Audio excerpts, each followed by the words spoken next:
তোর চিতা।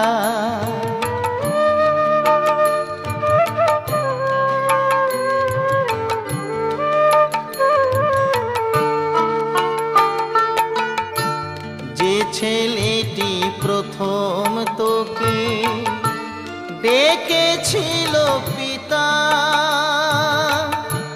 শ্মশান ঘাটে সেই ছেলেই তুই, জ্বলবে রে তোর চিতা। পুড়বে রে তোর সাধের দেহ, কর্ম রবে পড়ে। পুড়বে রে তোর সাধের দেহ, কর্ম রবে পড়ে। যাবি যেদিন শ্মশান ঘাটি, বাঁশ